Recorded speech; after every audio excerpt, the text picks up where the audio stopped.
Hey, so you guys remember that 4runner I was talking about yesterday in the video?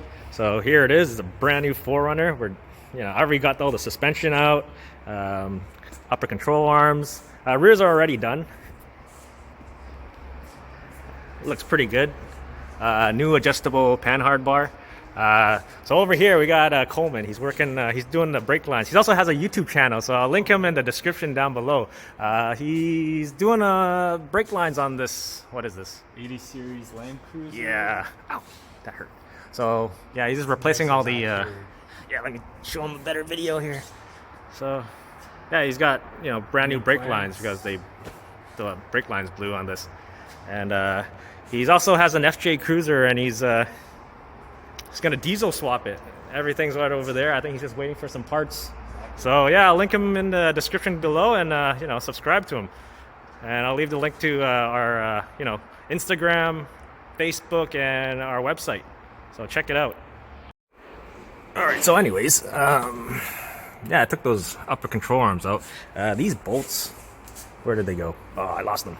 So these bolts that hold the upper control arm, a lot easier to get out than the Tacomas because you don't have to bend that to get them out. I think what happens is when they have the control arms and all the suspension in already, that's when they drop the body, so they don't really clear that when the body's already on the car, and you have to bend that to get it out.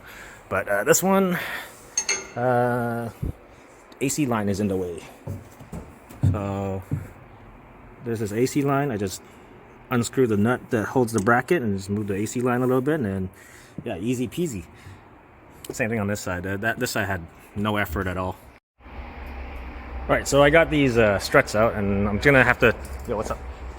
I thought you were asking me a question. Oh no.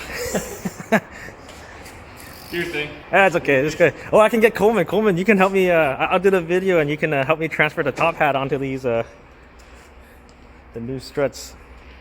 Maybe. Okay, I got the struts out, and then we're getting ready to transfer the top hat over. But Coleman's want to explain some things here because these things have a little adjustable valves on top for the dampening. So these aftermarket coilovers, they have damping adjustability. So at the top, this Allen screw actually comes out, and there's a ball and spring in there, so you can feel the detent, I guess you can say, when you adjust the knob. Yep. So once Johnny's done assembling these, this will screw onto the top, and you'll be able to adjust dampening that way. And then let's show him the tiny little ball that's you're supposed to put in it. Right here. Let's see. So if you lose that, you'll have a spare. Yeah. There you go. Yeah, this guy. Check out his YouTube channel. He likes to fabricate brackets. That's something not I can do, but he can teach me a few things. So I got both the struts assembled. The only thing is putting this valve on. That little thing goes into that little hole, and once you tighten it, you can just adjust the knob here. But one thing is we have to mark these. Jerry wants us to mark every single bolt that we tighten, so we know we torqued them. But not only that, if say a customer is taking their car off-road and vibrations and everything will vibrate bolts loose, then you can also see that it has moved. So it also helps to make sure and double check that those bolts are tight.